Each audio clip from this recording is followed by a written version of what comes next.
What's poppin', man? It's Audio Al, and you're listening to Hidden Oaks Overdose Football Fix, right here on YouTube, Spotify, or any of your favorite streaming apps. Hello, everybody, and welcome. It is the start of season fucking 7. This is podcast number 181. It is, I don't remember how I do these. It is April 23rd, 2024, Tuesday evening, 7:11 p.m. sharp. Yeah, I fucked this up, but we're just going to keep it. Hello, everybody, and welcome to Hidden Oaks Overdose Football Fix podcast. I am one of the lovely hosts, the Garlic Johnson. We are joined, as always, by your other lovely hostess, the Joshua Mitchell. Josh, how you doing? Darn. Oh, and you're supposed to say hi to the folks. Oh, my God. Say hi to the folks out there, Josh. No. Yeah, I'm doing it's terrible. Preseason. Hi, folks. Durin. We've been off for 3 months. I don't even remember how to make a podcast. We appreciate people that chat along in the Discord. We've had Alan Walters hitting us up this week as we get closer to the draft. Josh, for some reason, has also been in there popping off with spread negativity in a world that doesn't need any more negativity. Josh, we'll talk about that later. But the Discord is a good place to spread anything you'd like to spread. Segment targets. Except negativity, apparently. Well, talent big enough for two of us. Segment start times will be roughly in the description below. We'll see how much I care about that, since this is not a normal pod, but I'll do my best. And thank you at Levi Oki. At Levi Oki Illustration on Instagram is where you'll find all the beautiful art and the beautiful artists behind all of our beautiful art. Josh, what I meant to say, or what I meant to say now, but I said earlier, how you dern? Hi, Dern. How you, Dern? Oh, I'm doing pretty dang good, eh? I mean, our last podcast was, I don't know the date off the top of my head, would have been January something. So it's been a good 3.5 months since we last spoke on the airwaves. What's going on in your life, man? Give the people a little update, a little taste of what Josh has been like since our last show. Oh, boy. Since the last show, I've traveled to outer space 6 or 7 times. That's pretty good. Yeah, no, I honestly, that's a lie. But I haven't done much. I think I've been sitting in the exact same spot that we've ended our last show, and we're just waiting for this show. I appreciate the dedication, honestly. That's have you been productive in that time? Do you have a bunch of new segments for next year? And do you have you kind of revamped the show for all the people, or what have you spent that time doing while you're waiting for the show? Yeah, I did a complete rebuild from the bottom up, and then forgot to save my Word doc, and my computer died. Oh. I mean, most of the apps, most of the applications these days have like autosave features. So you sure you didn't? It was a Notepad. Why would you be using fucking Notepad? Because I'm trying to bring back the 90s, and that was the most 1995 thing I could think of. All right. And I think you've been finishing the basement up. It looks like there's some couch additions. There's been some painting. There's been a lot of things. How's that coming along? Oh yeah, we've got 2 out of 4 walls painted in our basement, so moving right along. So my mom's job, her like Saturday job, they were shutting down and like moving locations, so they're just getting rid of a bunch of stuff. So we got a couple of rugs. You've probably seen them. We got a 65, 70-inch TV that they had that they were just going to throw away.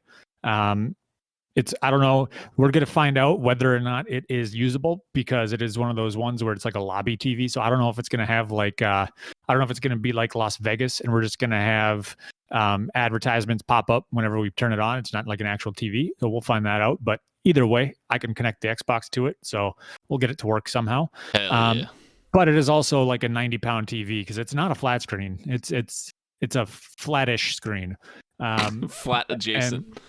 And there's no hardware to hang it. It came with a wall mount, but there's no hardware for that wall mount. So got to jerry rig it somehow. I think I'm just going to have Kai hold it.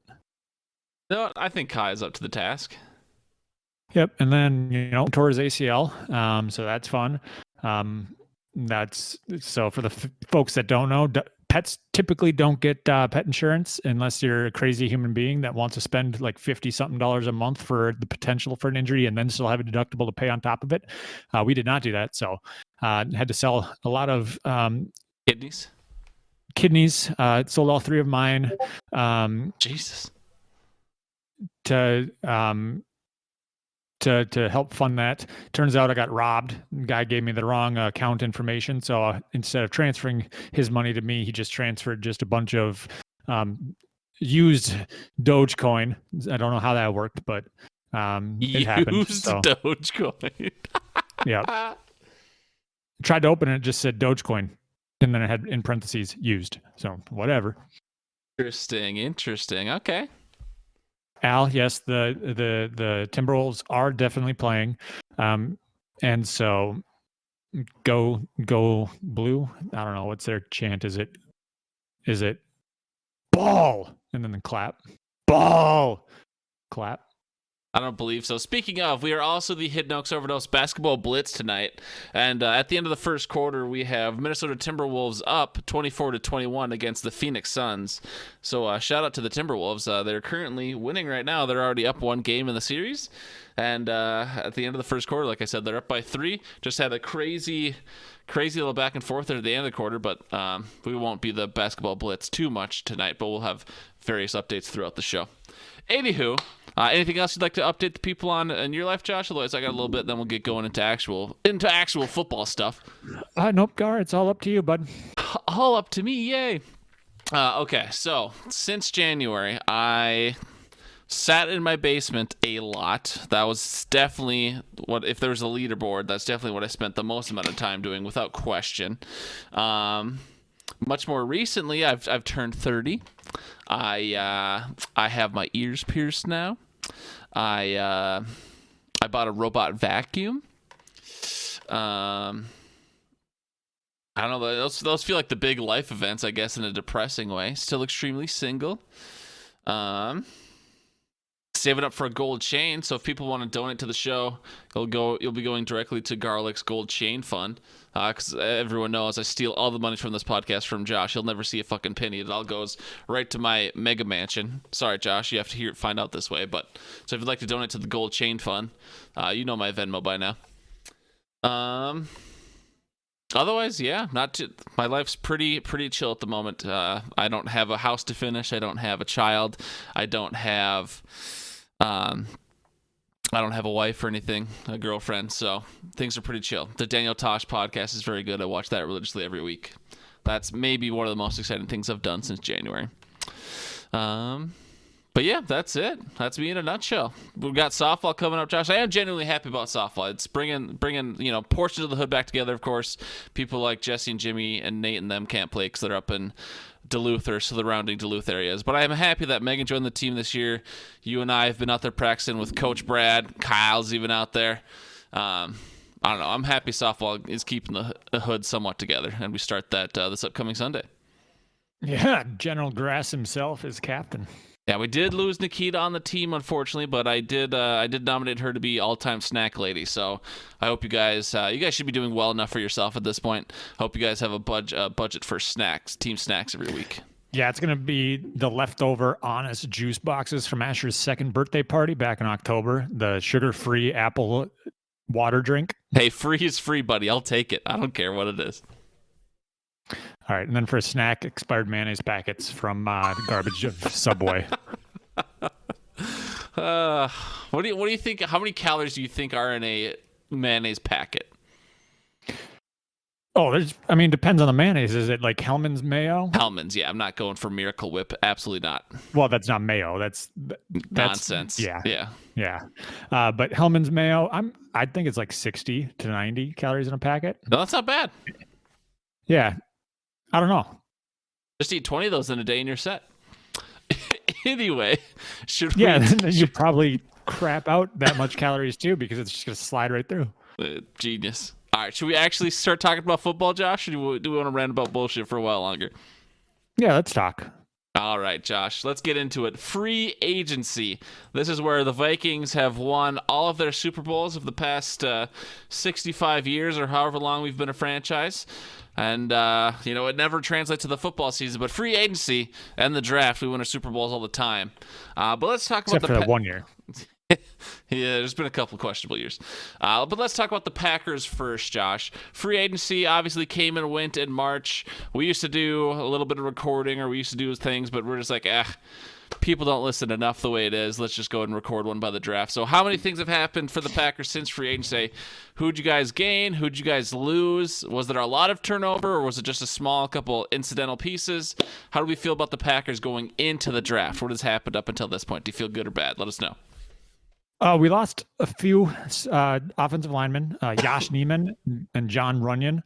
Lost Darnell Savage, who's been a liability as of late. Jonathan Owens, a.k.a. Mr. Simone Biles, and then Josiah DeGuara, who has never lived up to his... I think he had one good play in each year. And then Aaron Jones, kind of the big one that we lost, aging running back. Obviously, fan favorite. Wanted to keep him around.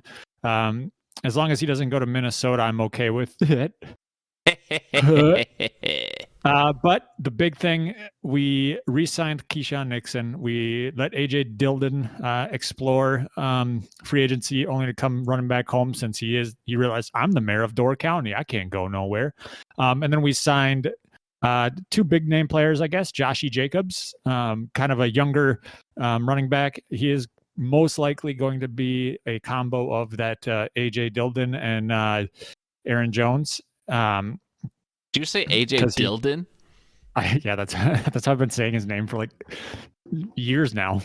Okay. And so Joshy Jacobs, he's got a pretty good first name. He might actually, I'm hoping that he actually just kind of packs Devontae Adams in a suitcase with him, brings him over. But I'm not too upset about that. And then Xavier McKinney, who is one of the top safety additions or like free agents this year, we signed him. So not a lot of moves, but a couple big ones. And then obviously the big one, special teams was questionable for us. So we signed future 17-year All-Pro Greg Joseph as our kicker. Dude, Walters could not be happier for you. Walters is the biggest Greg Joseph fan, and I know he hasn't commented on it in the Discord yet. He hasn't released his official statement from Basement Beats LLC, whatever the fuck his company is. But yeah, he is very excited for you. So I guess, I mean, obviously you went through the rundown. First, a smaller question, then a bigger question. Obviously, he hasn't played very much the past couple years. He's been banged up a lot, mystery injury, mystery whatever. Do you finally feel like you're free of Bakhtiari? I know, again, he hasn't played very much. But do you feel like him actually being gone now is like a relief because you guys can take someone and move on and not hope he comes back? Yeah, obviously, Bakhtiari is going to be missed. But when he hasn't been playing, I think it's been like 2 years since he's actually like had meaningful snaps, really. It stinks. I don't think he's been signed by anybody yet. So who knows? That's going to be something. He's going to be one of those vets that signs probably first week of training camp somewhere. Probably going to be Minnesota because it's that pipeline. Green Bay is so much better than us. We should just sign their players. And so we'll see where he goes. Odds on favorite, I think, are the Jets, though, just because of Rodgers. But yeah, losing him stinks. But like you said, he hasn't even been there for the last couple of years. He didn't play at all last year, or he played one game. I don't even remember. It's just one of those things where next man up. All right, and then so that was the smaller question. The bigger question would be, again, and maybe you said a couple things here and there as you're going, just kind of listing off the players. How do you feel about it as a Packers fan? Of course, there's homerism in all of us. You and I try our best to be unbiased, but do you feel like overall it was a good free agency? Do you feel like it was pretty uneventful? Like, how do you feel as a Packers fan? Of course, it's a long time until football yet, but right now, do you feel optimistic, pessimistic, or like how does free agency, does it evoke any emotion out of you all? Does it evoke any emotion out of you at all, or you don't really care? Well, I mean, as far as just overall like truthiness feeling at this point, safety has been a position of need for the past few years. I mean, we haven't had a good safety since Charles Woodson played safety for us, and so Xavier McKinney coming in, him being a supposed stud, that's kind of a relief. And then Josh Jacobs, yeah, he's running backs are one of those things where you can kind of pick up whenever. And he's got a price tag on him, but he's shown that he can be a solid running back. 2 years ago, he was the leading rusher. And so him coming in, he's 3-4 years younger than Aaron Jones, same age as AJ Dillon. So it's one of those things where thunder and lightning. Now it's a little bit more like rolling thunder and then more thunder. And so we'll see how that goes. And then obviously Greg Joseph is more of a camp leg to give a little bit of competition. And if he ends up on the team, that's great. Like I said, 17-year All-Pro. We'll see. That's happened to the last guy we cut. All right. Anything else you want to say about the Pack? Otherwise, I'll go over the Vikes real quick. Go Packers. All right. So the Vikings, obviously the biggest loss was Kirko Chains himself. He gave you a first rounder from Atlanta, though. Yeah, okay, Ranch, chill, dude. That man, You mean PA? I don't know where he gets his info from. Like, I never go snoop on his phone, although I could and just see where he goes. But he's got a couple buddies I'll hear him because the old people do phone calls more often versus us, where we got our Discord server and whatever. So I hear him on the horn not probably every day more recently, because there's been a lot of news and we're getting closer and closer. But they're always sitting there gossiping. Oh, I read this. Oh, I heard that. It's like, oh boy, you guys need to relax. I don't even know. I won't even know what website they're getting from.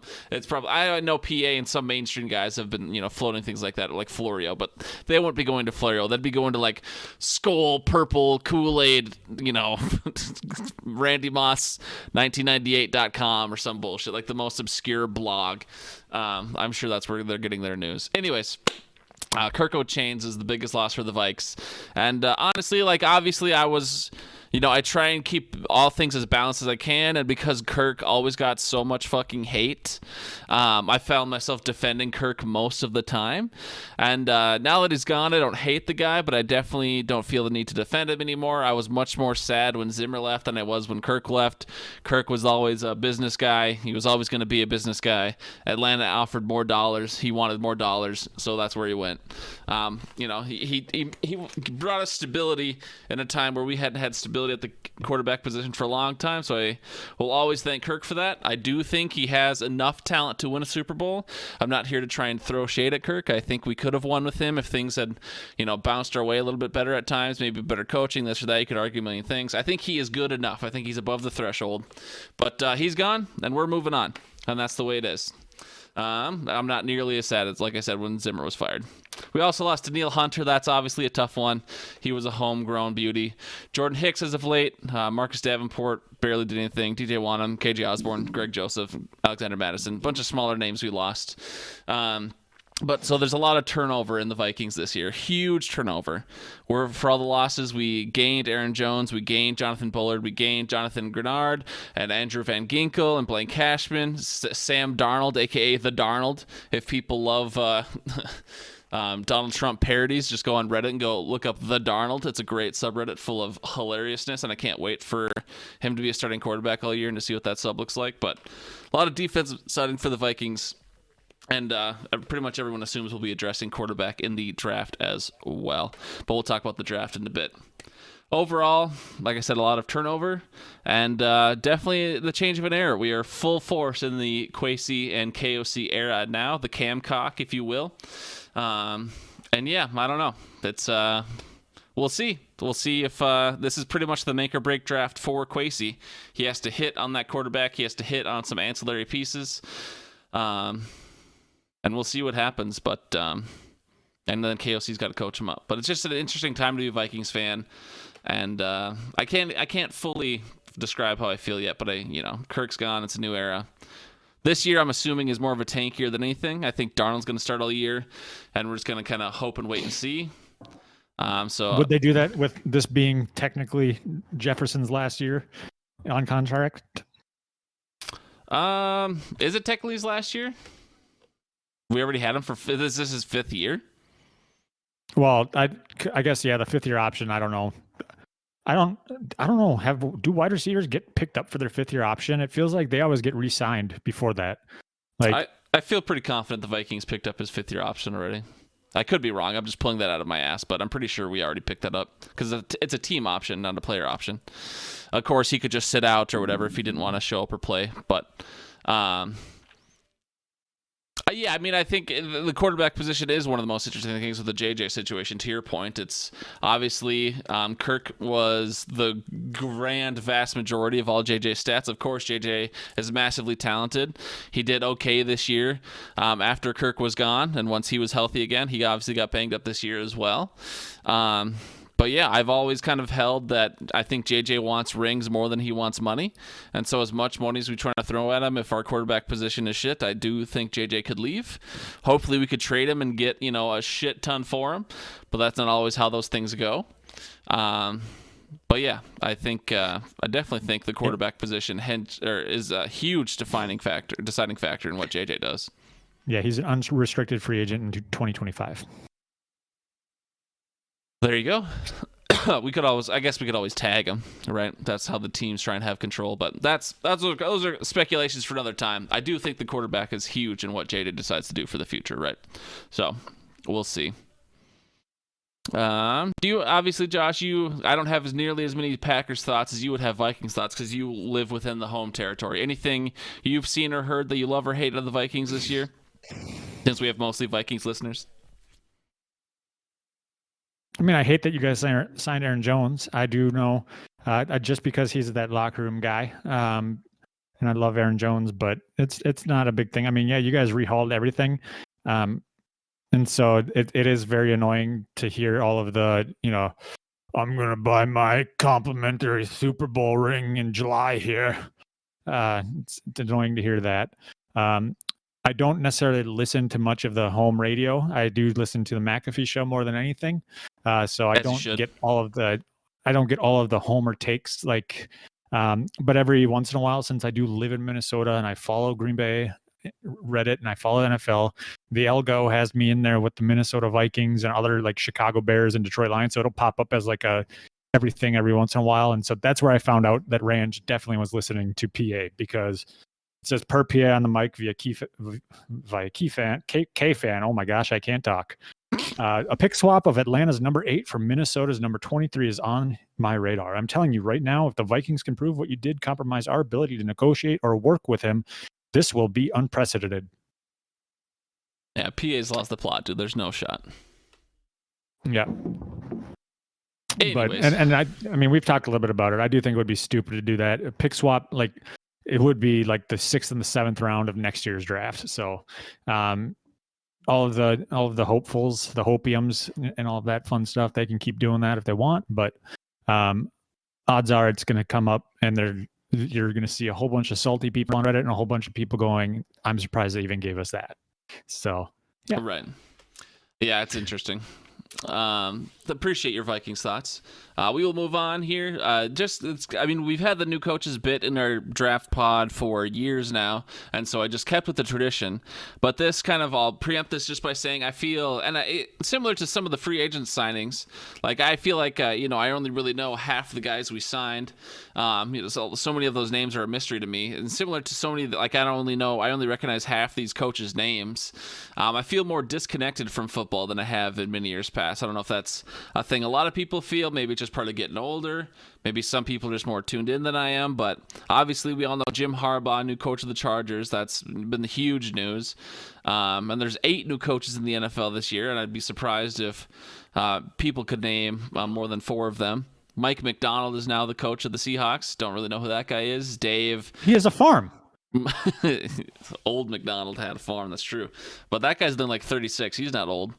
Then Dave Canales, I don't know, something. He's the new head coach of the Panthers. I believe he was for this year. Yeah, he's an offensive guy, is all I know. Raheem Morris, that's obviously longtime defensive coordinator for the Rams, Super Bowl winning defensive coordinator. He's now the head coach of the Falcons. Antonio Pierce, he was the interim coach from last year. Most people would recognize that name. Brian Callahan is the new head coach of the Titans. No idea. Jared Mayo, of course, we know. He's the new head coach of the Patriots. And then Dan Quinn, he's had a head coaching stint before. He was with... you got it. Sorry? You got it, bud. You got it. I know you got it. He was with the Who is Falcons. it? Yeah, he was with the head coach of the Falcons. Okay. He also It sounded like you were trying to rack your brain. No, I mean, he spent time with, I was trying to think of all the teams he's on. He spent a lot of time with the Seahawks. He spent a lot of time with the Cowboys. Dan Quinn's been all around the NFL, and so this is somewhat of a retread, which is interesting. They would go from retread Ron Rivera to retread Dan Quinn, but sometimes there's only so many coaches available, and they apparently didn't want Billy B, so they went. Yeah, they wanted Dan Quinn, everybody's least favorite gym teacher. That's true. But so yeah, that's just like I said. I only recognize maybe 5 of these 8 names. But do you care about any of those coaches, Josh? Any of the storylines you're most invested in? I know I'm very much a Chargers fan. I've persuaded you over the years to be more interested than not in the Chargers. You care about any of these new head coaches or no? No, I'm just curious as to how the Chargers are going to perform when their Gatorade jugs are filled with milk, because that's what Jim Harbaugh drinks. That's true. But no, I think the only thing that really kind of interests me is that the Chargers have been talked about as a Vikings trade partner for this year's draft, which we'll probably talk about in a bit here. But then the Vikings were also the team that Jim Harbaugh essentially thought he'd be hired for a couple years ago, and then was not. So there are people, mainly the McAfee show, that has said that there may be a little bit of pettiness and a little bit. Yeah, we're not trading with them. So that'll be an interesting take if that's actually true.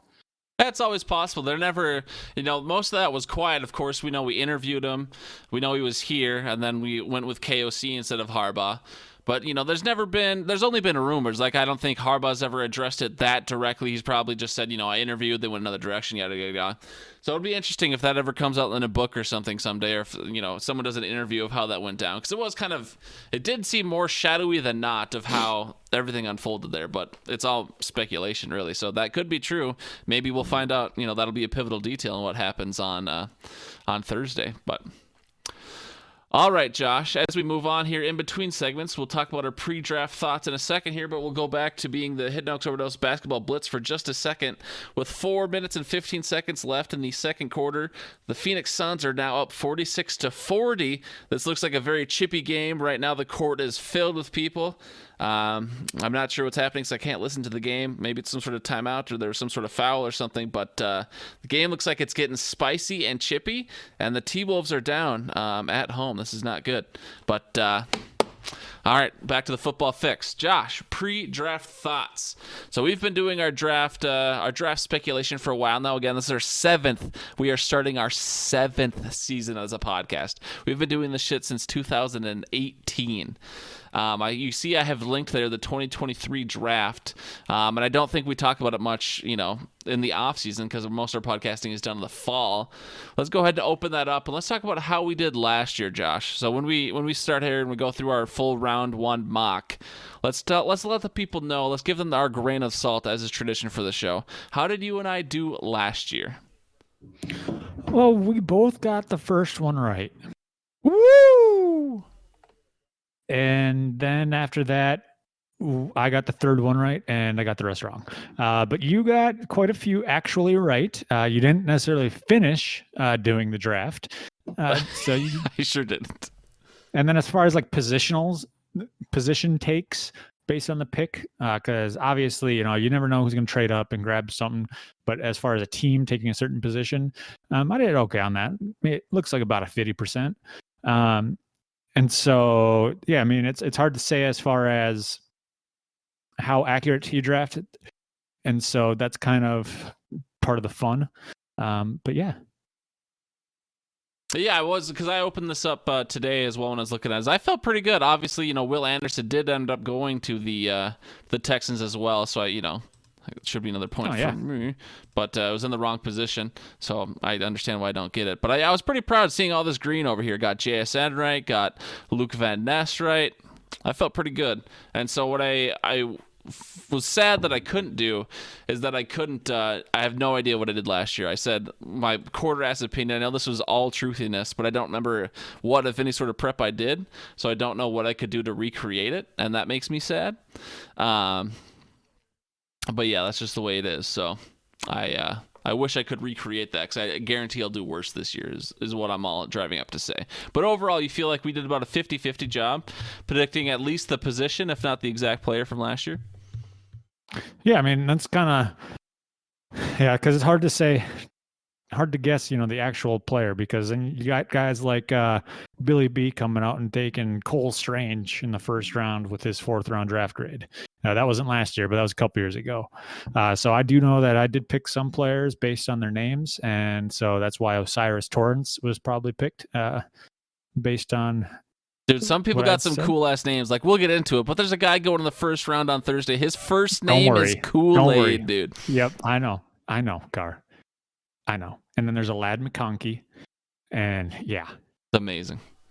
Anyways, all right, Josh. So again, we have mocked out the first round, but before that, let's just give some general thoughts, because we'll probably want to, once we get into the mocking and we're actually going through, we'll probably want to go quicker than not. But right now, what do we expect to happen during the draft? Obviously, the NFL is in the business of hyping up the draft, right? So every single writer from Ian Rappaport down to Bumfuck Noah has been speculating on all these different trades, and everyone has to release their mock, and everyone, it's in ESPN's best interest too to pump up all the draft numbers and draw all the speculation so people tune in and watch. So it's like, oh, everyone's going to trade. There's going to be 15 trades in the first round and this and that. What do you realistically think will happen? Do you think there will be a lot of trade downs, especially everyone has speculated the Cardinals and the Chargers, and I guess what do you expect to happen on draft night if you had to just give your general vibes? Do you think it's overhyped? Do you think finally where there's smoke, there is fire this year? How do you feel about going into it? I mean, I feel like, yeah, those teams are definitely in the running to trade down, those two. But it's also like, I think Arizona is all dependent on how the first 3 picks go. So like if it's quarterback, I think that they are more likely to field an offer. Because teams are going to be desperate to get the next quarterback, because nobody wants to get stuck with a Bo Nix in the first. And so it'll be, they'll field some offers, but I think that the minimum price is going to be 3 firsts, whether it's 2 this year and 1 next year, or 3 firsts just in general, or a stud player and a couple firsts. It's going to be a huge asking price to move up to that 4th spot, most likely. I do think that it is going to go QB, regardless if New England and Washington stay in that position. And so it is one of those, this is apparently the year that it's going to be a quarterback heavy draft. There's a lot of depth at the tackle and the cornerback position. So seeing a lot of offensive tackles go early is likely, it is possible, and it's also possible people hold off knowing that there is a little bit more depth. Just kind of all depends. I also think that wide receiver is another deep draft this year, so that I have a couple of runs in mind. I'm looking at it now, and I think I have 6 going in the first round. I think you do too, though. So I think I've got 6. Yeah. But yeah, I do think that like once a trade happens, like in that 4 or 5 range, if a trade happens in that 4 or 5 range, then we'll see a few more going. I do think that there are some players that, or some teams that are either, they're in the potential. Like I see Green Bay as a team that's potentially trading up or trading down. It all just kind of depends. And so that is, I'm interested to see how it goes. Obviously, the big talking points for all of the media, the national media this year, has been Minnesota is trading up to the top 5 pick, essentially. And so seeing whether or not that happens is going to be a kind of determine how a lot of these mocks go, because every mock that I've seen has had Minnesota in the top 5, I feel like. Yeah, there's certainly a lot of, a lot of speculation about that. It's been said countless times. And I was trying to update your thing for you. It definitely does look like you have 6 receivers going. Looks like I've screwed something up somewhere. It's not super important at this point. But anyways, you talking about receivers. This is that's just kind of how, I think every wide receiver draft class is going to be deep for the next forever, just because that's how the game, obviously we know football's cyclical. Eventually things will come back around. But for this foreseeable future, it is a passing league, both at the amateur college level and at the professional level. Everyone loves to pass. Everyone loves offense, and with that, you need receivers. And I feel like receivers are going to be in abundance forever, and obviously not literally forever, but that's the era we live in right now. Is huge passing offenses, and so it's a deep passing class. In that, there's a lot of tackles. There's a lot of receivers. With that, Josh, because there are so many receivers, a trend we've started to see in this past couple of years as the NFL has been tweaking its trade rules and trying to make things more interesting, trying to make trades more friendly. We've seen A.J. Brown be traded on draft night. We've seen Hollywood Brown be traded on draft night. Do you foresee, probably most likely in the first round, but maybe in some other rounds, do you see any live draft trades for players for picks on draft night? Of course, the biggest speculation right now, speaking of receivers, is the T. Higgins type or the Brandon Ayuk type being involved in some trades still, some trade talks still, as it were. Do you see any potential like that? We've been talking a lot about the top 5 picks and what it would take. It would take 3 first and this and that. No one's really talking about the Bengals or the 49ers trading up, anywhere near the top 5, of course. But do you see any players for picks being traded on draft night? Brandon Ayuk is probably going to be the one that would shock me the least. But there's always that possibility of, like the A.J. Brown big trade, that one happening. And then last year Hollywood Brown was one. That happened. I could see something like that, like maybe a Christian Kirk gets tossed out there. If Jacksonville has a guy on the board that they really want, although they liked him a lot last year too. So, but one of those like wide receiver 2s on a team that nobody's like expecting to be gone. That would be an interesting move. But yeah, Brandon Ayuk, I feel like it's almost essentially written that he's gone essentially. Gotcha. Yeah, I mean, whether or not that's on draft night is all speculation, but it would be interesting to see how much a Brandon Ayuk could fetch. All those trade values are really dependent on the contracts these days for established veterans, and so I don't know what his contract looks like. If it's a very team-friendly contract, of course, the draft or the trade compensation is going to be much higher, whereas if it's a pretty unfriendly contract, you get a pretty late pick, and, fans are always upset, oh, we couldn't get more for Brandon Ayuk. Well, it's really based on the contract these days and the value to the team. But yeah, according to Reddit, Michael Silver, the asking price is a first in the 2024 draft, and they say that is too much. Like the executive they spoke to said that's too much to be asking for. So, yeah, we'll see. We'll see if that stays true, or if somebody gets desperate near the middle or end of it, and they're desperate for a wide receiver. A team like Arizona or Buffalo, if Arizona doesn't take somebody at 4 and they trade back, they may be desperate for it. Detroit needs a wideout. Baltimore. So yeah, maybe San Fran will trade for Brandon Ayuk. You know what? That would be crazy. That would for sure be crazy. All right, Josh, just a couple quick hitter questions before we get into our round 1 mock. I know that's what all the fans are here for, and by all the fans, I mean Walters, he really digs deep into that college tape, and Walters is the most informed football fan I know, so he is most excited for our round 1 mock. But before we get there, Josh, we'll just give you 2 quick over or unders. Of course, most people are talking about the top 4 QBs. Most people are pretty consensus there's going to be at least 4 QBs going in the first round. So I'll hit you with the over-under. Do you think over or under 4.5 QBs will go in the first round? Do we see Bo Nix or Penix sneaking into the first round? Some people speculate in the teens with the Broncos or the Raiders, even the Vikings, depending on how the draft goes down. Or some people are speculating you trade in late to the first. And to make sure you secure that 5th-year option. Of course, we saw the Packers trade up, however many years ago to make sure they secured Jordan Love, which most people I don't think had necessarily a first-round grade on, but he's turned out to be a stud. So, Josh, over under 4.5 QBs in the first round this year? Over. All right. And then offensive players, just for your reference point, the record for offensive players in the first round is 19. So I'm setting the over-under at 18.5. So do you think this draft class will tie or break the record for offensive players in the first round? Or do you think it'll be under 18? Yeah, I think it has a chance to break that record. So yeah, I'm going to say over. All right, I'm with you on both overs as well. It seems like from what I understand, and of course I'm not a fucking draft expert, but from what I understand, there's a big cliff in the defense this year.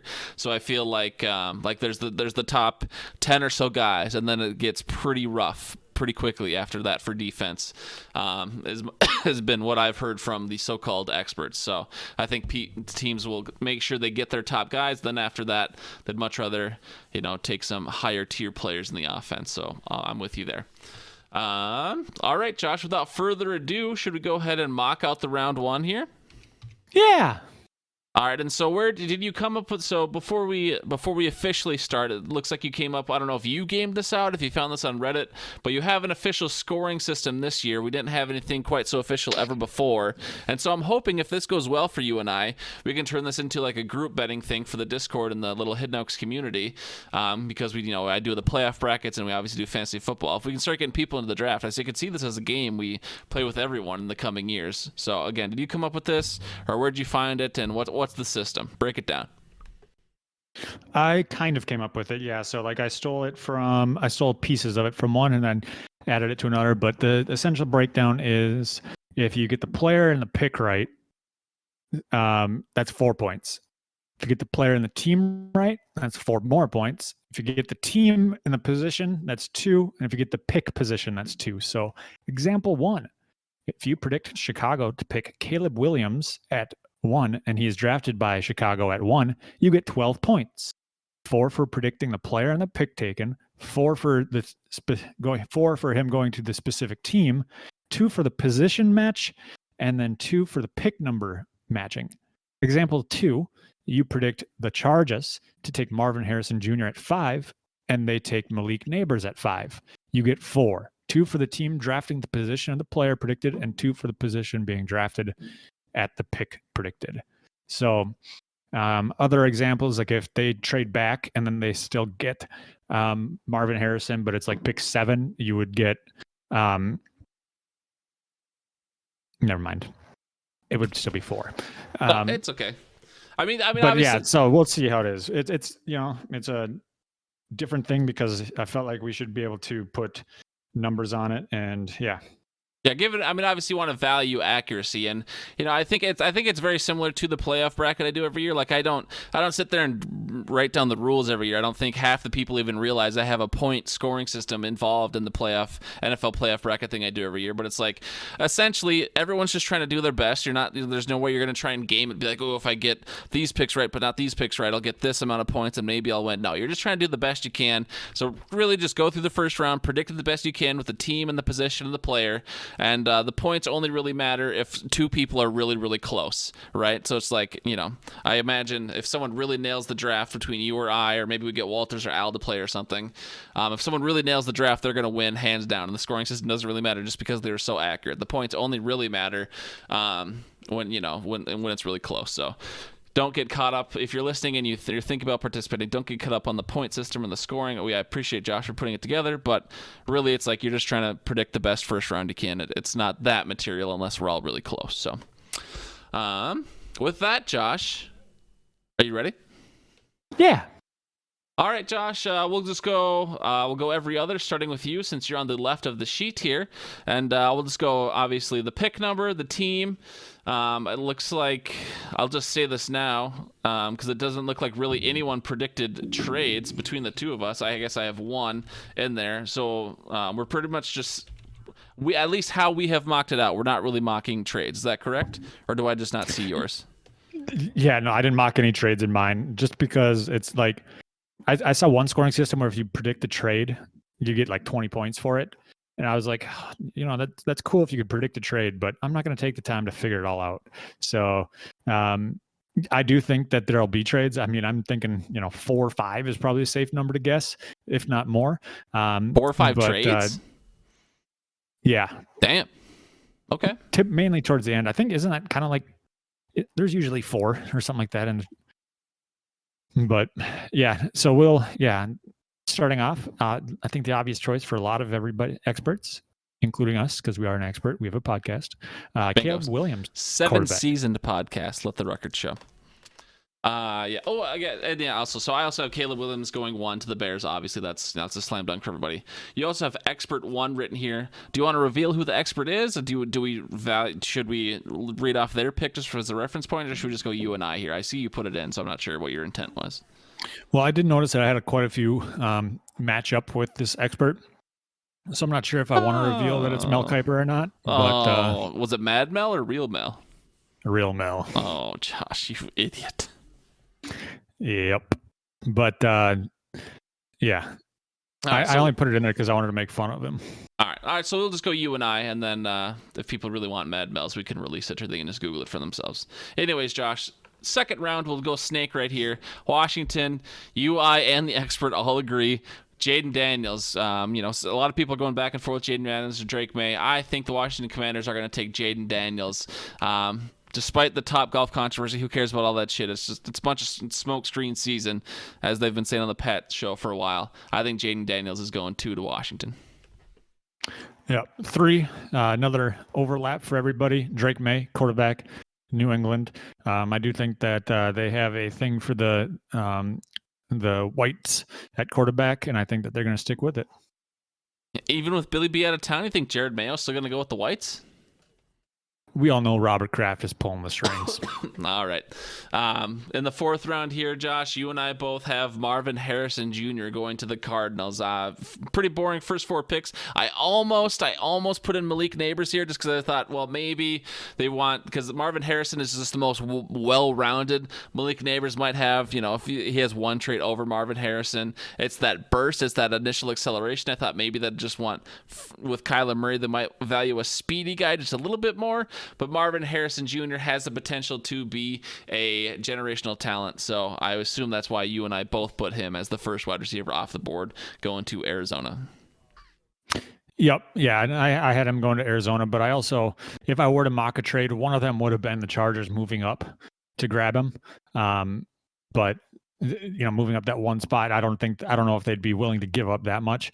So moving on to pick 5, I have the Chargers taking Malik Neighbors, who is kind of the next, who's tier 2, but not really. He's still a tier 1 wide receiver, just against Marvin Harrison.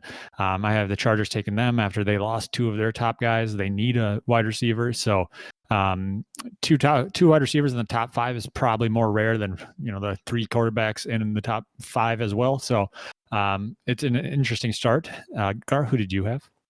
Yeah, this is where we finally have some dissension here, and I gave the Chargers Joe Alt. He's an offensive tackle, for those who don't know. I feel like, maybe I've got the wrong truthiness on Harbaugh, but Harbaugh feels like a trenches coach, and I think Harbaugh's going to want to make sure those trenches are fucking secure. So I have Harbaugh and company taking Joe Alt, offensive tackle, at the 5th pick. No trades for either of us, like we talked about. Yep. I got it. Moving on, Josh, to the New York Giants again. I have them taking Malik Neighbors. You had him going 1 pick earlier. I have New York Giants and Brian Daboll rolling at least one more year very confidently with, quote unquote, very confidently with Daniel Jones. I think they'd much rather get a super great receiver here and try and become more attractive for maybe a free agent quarterback or something if they move on from Daniel Jones after this year. But I have them taking the number 2 receiver off the board in Malik Neighbors. I have them taking J.J. McCarthy. He's one of the quarterbacks that is in the trade talks as far as people moving up to grab after or in that top 5 range. I do think that they they go with the quarterback to hopefully provide that motivation that Jordan Love to Aaron Rodgers to get Daniel Jones back on track so his eyes stop bugging out. But then crazy. They also have that safety valve, like, okay, we drafted our quarterback of the future. We can let Jones walk after this year with his contract.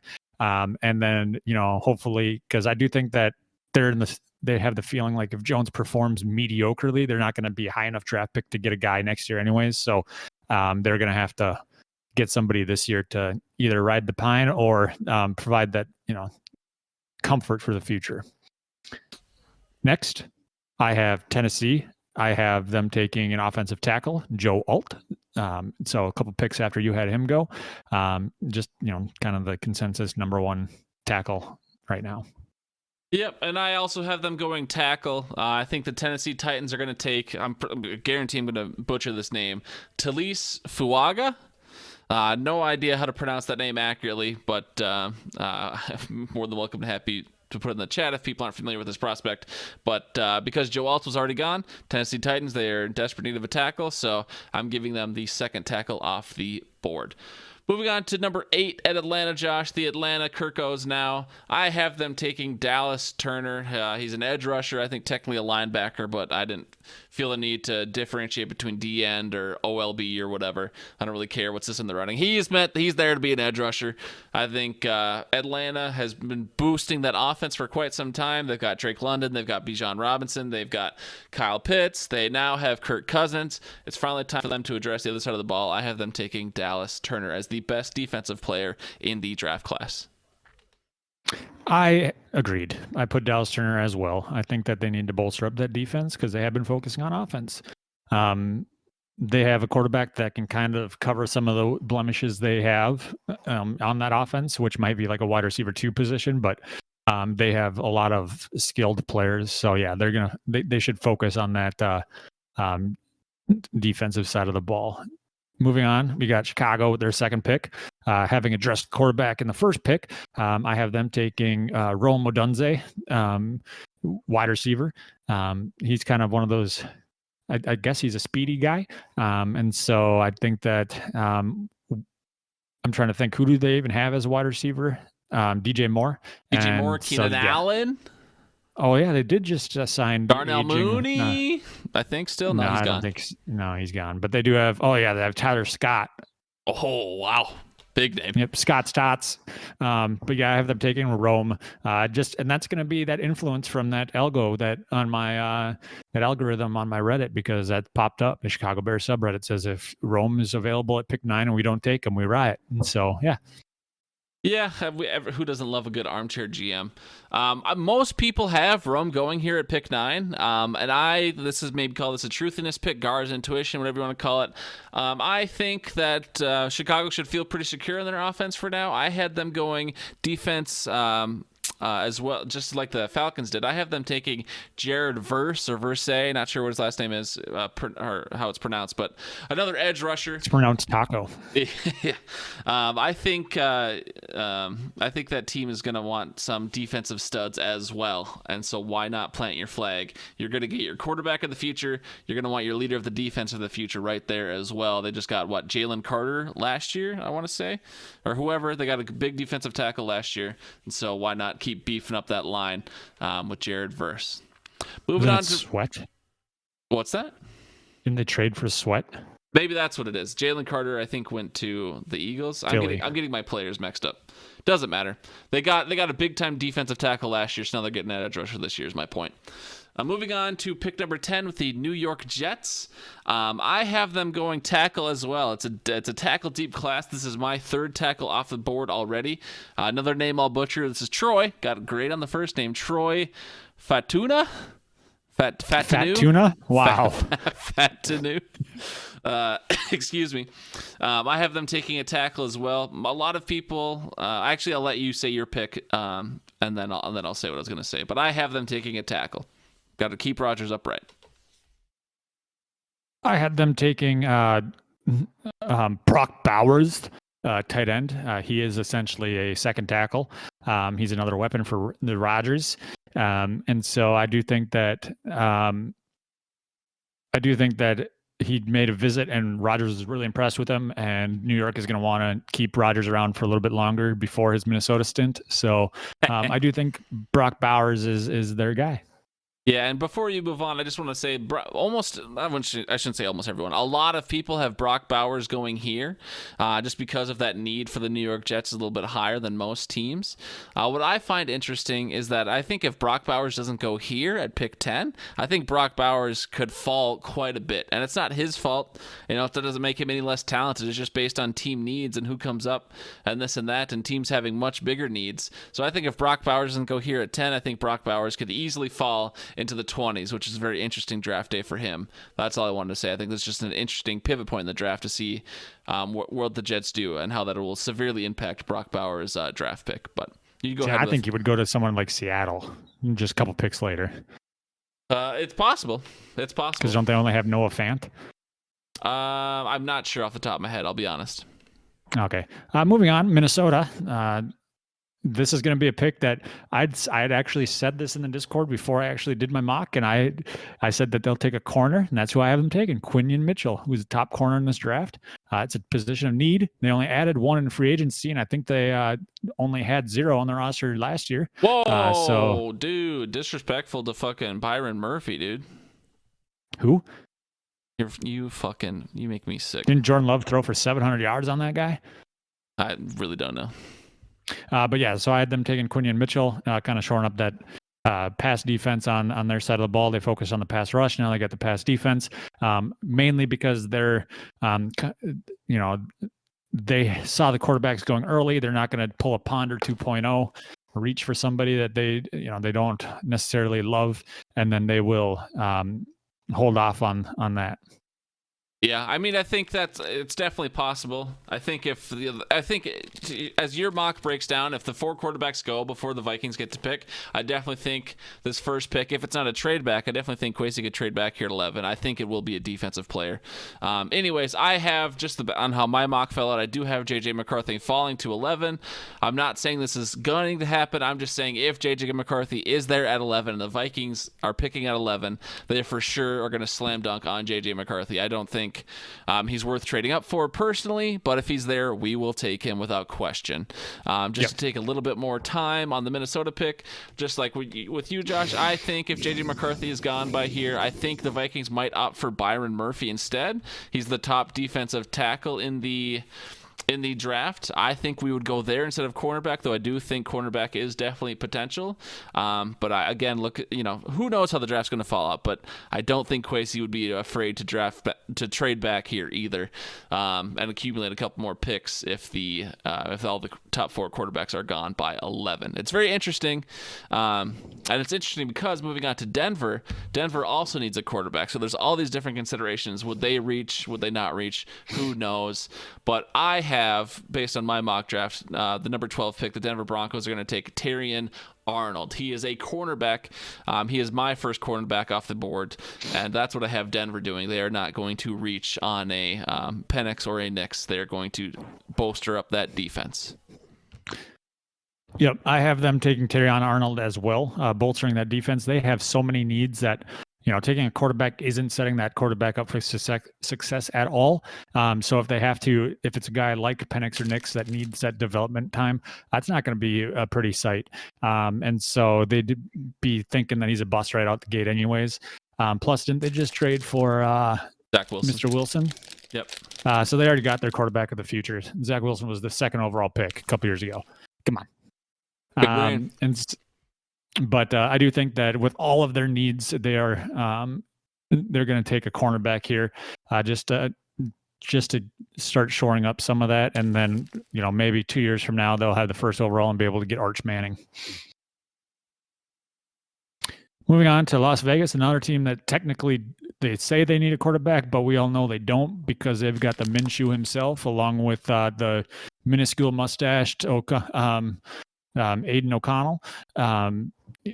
I have them shoring up their offensive line, help out that no longer existing running game now that they lost Josh Jacobs, and to help their quarterback, I had them taking Olu Fashanu. All right, there you go. I had them taking the cornerback you had go a couple rounds or a couple picks earlier. I have them taking that cornerback Quinion Mitchell. They do have needs. But quarterbacks in my draft have already been taken. Offensive tackles, a lot have gone off the board, so I have them going defense. Even if it isn't their top need, the way my mock fell out, I have them taking the second cornerback off the board. Moving on to New Orleans, I have them taking Rome Odunze. Most people have him going 9 to the Bears. I didn't have that, so New Orleans, one of their biggest needs. Again, I think tackles have been not picked over at this point, but I think they're better off going to Rome. I think his tiering or his draft score, his draft grade, whatever you want to, his prospect grade is much higher than any tackles that are available right now. So I think New Orleans wants to slam dunk on a stud receiver. And so that's why I have the Saints taking Rome Odunze. I have them going with the tackle, but it's a tackle that you had going up at pick 7 to Tennessee. That is Talise Fuaga. And so I have them taking that tackle, protect Derek Carr. This is also a spot that I would not be shocked if New Orleans is just sitting there and they go, you know what? Let's ruin everybody's day and let's take Michael Penix or let's take Bo Nix. Let's take one of those guys who's a 1st-round quarterback We don't necessarily need one. We've got Derek Carr, but Derek Carr gets hurt thinking about playing sports. So let's just go ahead and get our backup. All right. Sorry, it's your turn. My bad. Indianapolis, Josh. Who do you got? Moving on, Indy. I have them taking Jared Verse, edge, who is another guy that you had going quite a bit earlier to Chicago at pick 9, but I have him going to 15, edge. I mean, there's another team that has quite a few needs. They drafted a quarterback last year who was always hurt. They need a wideout. This is also one of those teams that is in the running for potentially trading for Brandon Ayuk, which would just probably make Pat the happiest Indianapolis Colt on the planet. But I do see them taking an edge rusher in Jared Verse. Well, Josh, we are agreed in the edge rusher department, but I have them taking a different player. I have them taking Latu. He is an edge rusher. He is also an edge rusher. He was in Moana, too. There you go. And that's who I have them taking. So we both agree on position, just different players. And before I move on to round 16 here, Josh, it is now the start of the second half for the Timberwolves game, going back to the Hidden Oaks Overdose Basketball Blitz. The score is currently 53-52. It is a nail-biter here in Minneapolis. The Phoenix Suns are currently up by 1, but they've got a player laying on the ground in pain. I'm sure we're going to go to a TV timeout or something. But Phoenix Suns up by 1 just over Minnesota. Exactly. Moving on to the football, back to the football fix. The Seattle Seahawks at pick 16. We are both in agreement here, Josh. We have them taking defensive tackle Byron Murphy.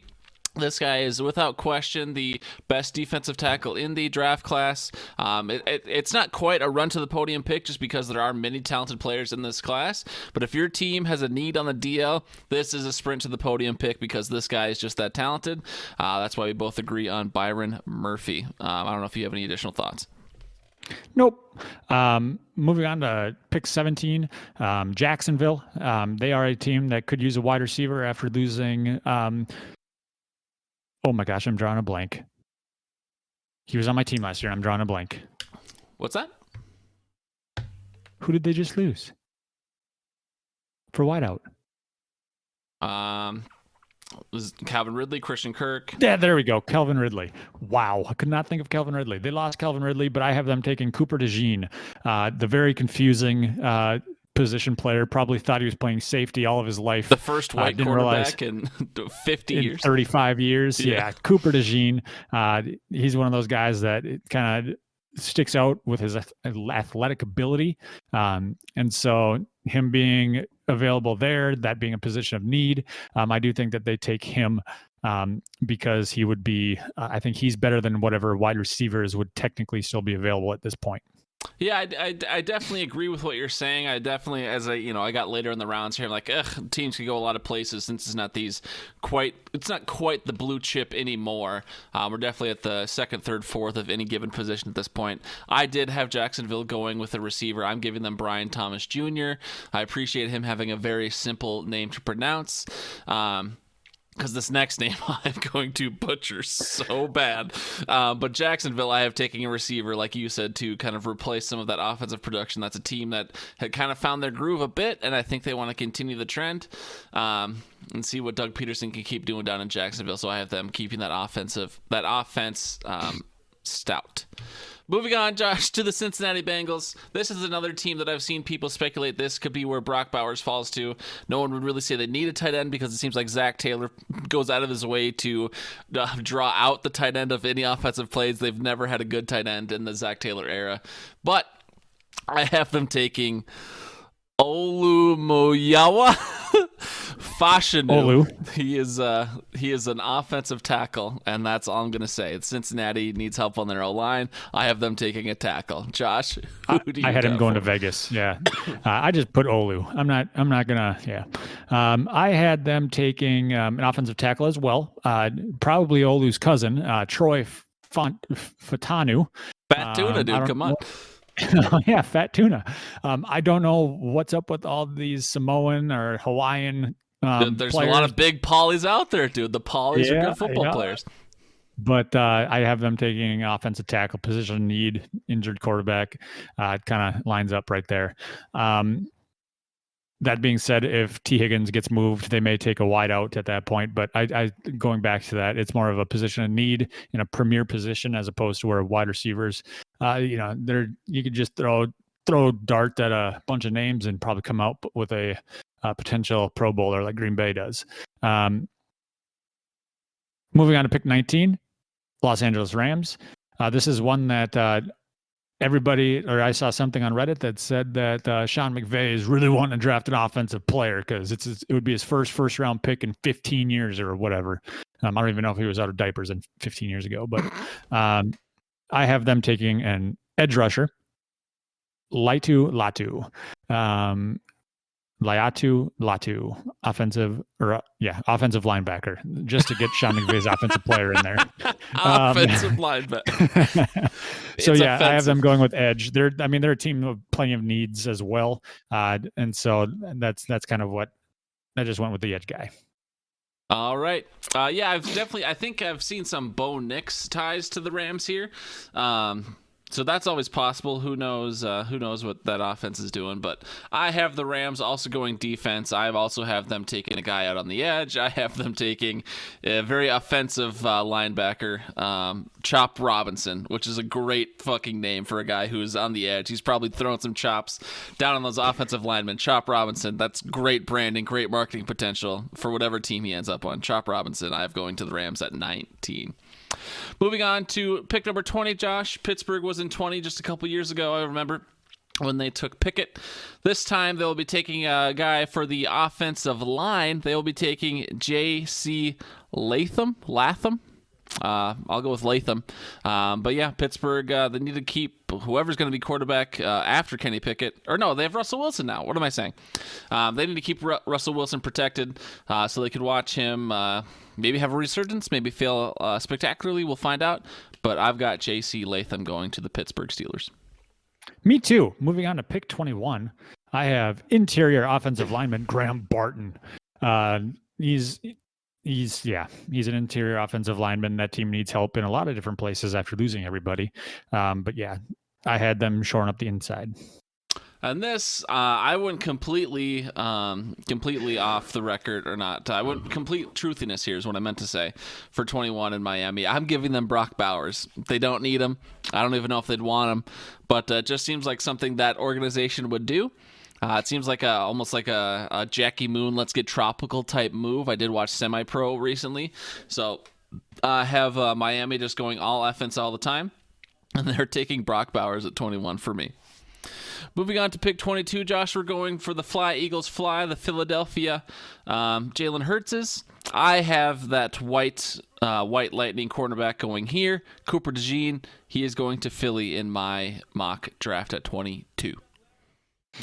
When I hear Philadelphia Eagles and I think of names, I think Kool-Aid McKinstry.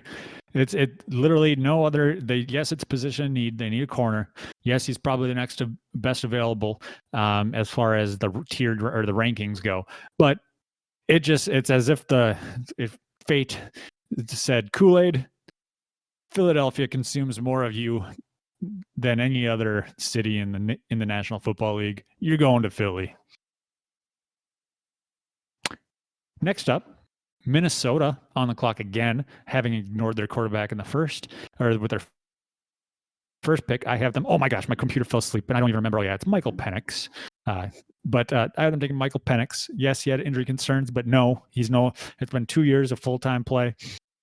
Is he the ideal quarterback for Minnesota? Probably not. But he's a playmaker. He can run real fast. So I think that would open up a lot more opportunity for other things to happen on that offense. I'm sure Kevin O'Connell would love to work with something like that as opposed to a Bo Nix, who is considered a check down Charlie, which is just an awful thing to be kind of labeled as before getting drafted. But yeah, so Michael Penix at 23 to Minnesota. I don't think that that's a bad pick. I don't think that it's a reach at that point because he is considered a first-round talent, and it gets somebody on their roster that can throw a ball that's not Sam Darnold. Yeah, I appreciate the Michael Penix pick just because, I mean, pretty much everyone, I've got a lot of Vikings football friends, and they've all kind of asked me, who do you think, what are the Vikings going to do, this or that? And I've kind of given my heart answer and my real answer. And I always say, like, if someone held a gun to my head and they were like, all right, you wake up Friday morning, who is the Vikings quarterback no matter how the draft shakes out? I've kind of always said Michael Penix. It just kind of seems like how things are going to go. Obviously, that's not how I mocked things out, but I think Michael Penix to Minnesota is very likely. And so if we get him at 23, that'd be great. Some people speculate we'd have to take him sooner. Who knows? But I think that's a very realistic team to QB marriage there.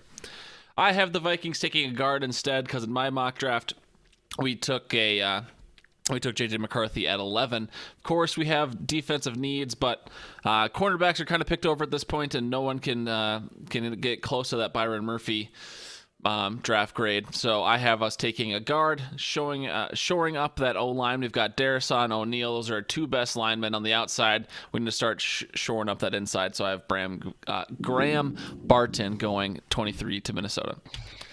Moving on to the Dallas Cowboys, who are all in this year, Josh. At pick 24, I have them taking Amarius Mims, offensive tackle. What about you? Me too. They're all in, just losing the first round again. Nice. Moving on to Green Bay, we have odds-on favorite to win the Super Bowl this next year. Green Bay Packers, they lost David Block-Takari. And so they're going to pick up an offensive tackle by the name of Tyler Guyton. For those of you who don't know, the Green Bay Packers have a general manager that only looks at one thing when it comes to drafting in the first round, and that is the relative athletic score. And Tyler Guyton scored a 9.62 out of a possible 10, which is one of the higher numbers for an offensive tackle in this year's draft class. It's a position of need. Tyler Guyton, welcome to Green Bay. That's definitely possible. Of course, I put in the team needs myself into the spreadsheet, and I saw that they needed a tackle. But, how my mock fell out, and I think yours is similar. It's like there's already been, at this point in my mock, there's already been 6 offensive tackles off the board. So RAS scores be damned. I'm like, well, the Packers, although they've gotten sexier recently, I will admit the Packers have gotten a little bit sexier with how they do free agency and drafting. They're still the Packers. The personnel making these decisions have not changed. This will be the first linebacker off the board. The linebacker is a position of need, according to the internet. I have them taking Edgerrin Cooper. He's, again, the one and only linebacker with the first round grade, I believe. And they need a linebacker. It's not sexy, but that's a team that's trying to do things, quote unquote, the right way. So I have them taking Edgerrin Cooper. Josh, if that's who they picked, how would you feel about it?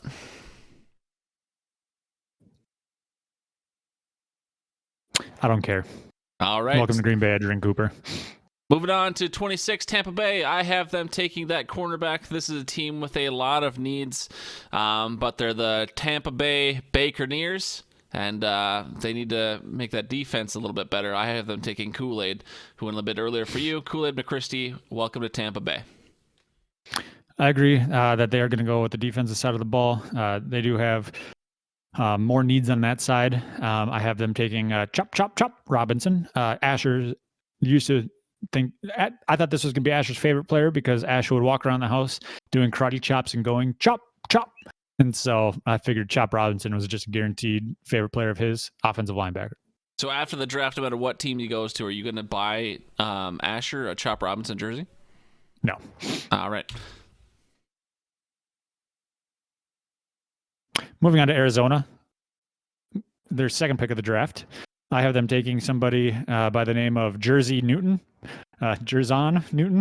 mainly because of the name. There was I saw the apostrophe and I was like, yep, there you go. Yeah, it's a cool name. We both agreed on this pick some way, somehow. We both have them taking Jershawn Newton, defensive tackle. That's what the Cardinals are going to do, I guess. Moving on to the Buffalo Bills. Most people, I think, are mocking them a receiver at this point, especially after Diggs is gone. I've definitely seen a couple different names linked to them. I personally have them taking Adonai Mitchell just based on how my draft board fell out. I was also referring to like an overall prospects list. That was the best receiver on the board at the time. I have them taking Adonai Mitchell. Josh, what do you have Buffalo doing? I have them taking Brian Thomas Jr., who sounds more like an accountant than a wide receiver, but he is a very fast human being. And so they lost Gabe Davis as well. And so who is their wide receiver at this point? Oh, yeah, that's right. It is nobody. So I have them taking Brian Thomas Jr., wide receiver. Flip it around. Going to Detroit, I've got somebody who's going to complement their sun god. I have them taking Xavier Worthy, another speedster. So we're seeing a little bit of a run of the wideouts now. Gar, who do you have Detroit taking? I also have them taking Xavier Worthy. That's been a name I've seen creeping up into the end of the first round here. Apparently, he's a real speedy guy. I won't pretend to know a lot about him because I haven't had to pay that much attention, but I had them also going receiver. I think the Jameson Williams experiment is just about over, and they want another stud, and I think they'll take a receiver here, even if they might have other needs that might be more pressing from a security standpoint. I have them going flashy. Moving on to the pick number 30 with the Baltimore Ravens, I have them taking Tyler Guyton, offensive tackle. Josh, who do you got for the Baltimore Ravens at 30? I had them going with Ladd McConkey, but I also noticed I don't have Adonai Mitchell picked, and so I would think that between Ladd McConkey and Adonai Mitchell, I think they might go with Adonai Mitchell over Ladd McConkey. Well, I mean, you can change it if you want. This is a very serious scoring system we've put in here, so you make sure you have your draft board how you want it.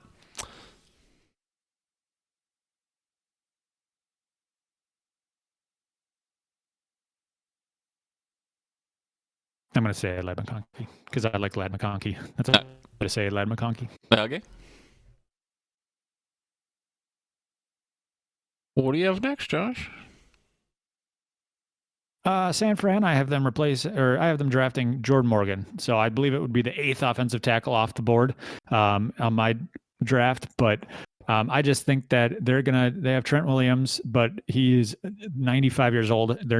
Roger Goodell's going to have to say, you know what, sir, you can't bring your walker out there to block people with. So we're going to need you to retire here soon. And so Jordan Morgan, I believe, is going to be the next best available. I think that they're going to take an offensive tackle. Okie dokie. For me, the number one losers, the second place finishers, the number one loser, I have the San Francisco Super Bowl losers taking Ennis Rakestraw. He is a cornerback. It's a position of need, so I have them taking Ennis Rakestraw. Might be Rakestraw. I don't know. Last, for the Kansas City Chiefs, I have them trading out. This is the one trade I speculated. And again, it's just because, Kansas City has not traded out, I don't think, ever as the Super Bowl winner. That could be a lie. I have no idea. I just pulled that out of my ass. But it is a popular... The only time it comes to mind is I think it happened for Teddy Bridgewater. It happened for Lamar Jackson. A team trading back into the first at the very end. All right, let's go get our guy. Let's go secure that fifth-year option. So this could be a lot of players. It could be a lot of positions.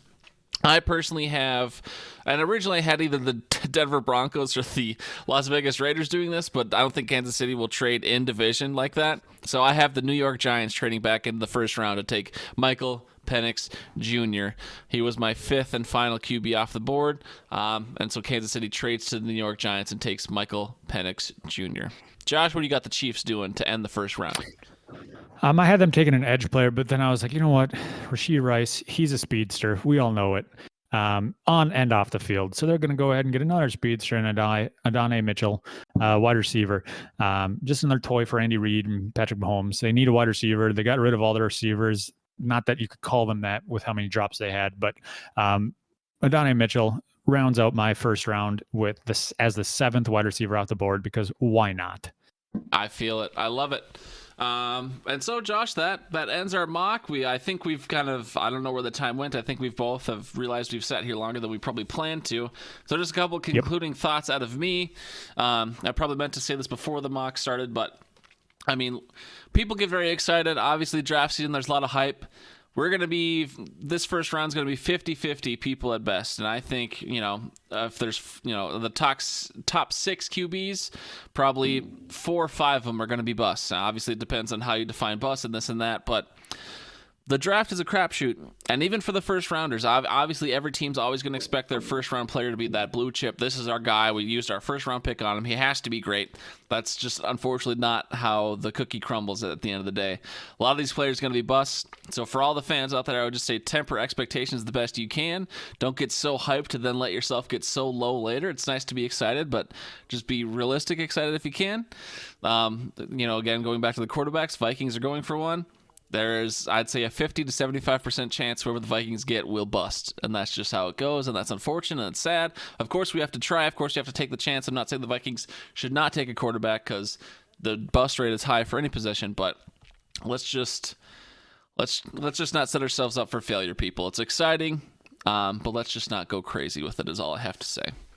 We weren't going to talk about the Dynasty draft, Josh, because I don't know. We never really give out much anyways, and I have not paid attention at all because I'm not even tanking any of my leagues anymore, so I don't have that many draft picks.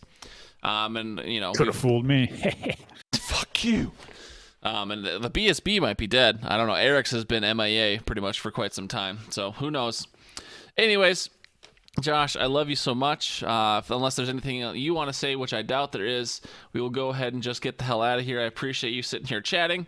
To Al and to Walters and to anyone else listening, if you would like to play along in the draft, let us know. Josh can send you out the spreadsheet. It's very simple. But if you'd like to get scored up against us draft experts, as we're really the only good football podcast left, the last football podcast standing. If you'd like to play along with us, just let us know, and you can see how you stack up against the perfect hosts. So, wait, did Jax crumble again? I have no idea. I haven't listened in a while, if I'm being honest. But I guess Minnesota's up 7. Ooh, are they? The basketball blitz? Shout out to the Timberwolves, dude. Anyways, we appreciate everyone so much for listening. If you'd like to play along in the little draft challenge, I'm hoping the scoring system is somewhat good, and then we, expand it next year to maybe a little, play for cash prize or something, just to make things a little extra spicy. Life's better with money on the line. Josh, go ahead and hit your Go Packers, and then we will get the hell out of here. Unless there's anything else you'd like to say, I don't mean to cut you off, but no, just Go Packers. Go Packers. Go Packers. Right. Bye, everybody. Love you. McConkey.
All right, that's a good one. That's a good pick.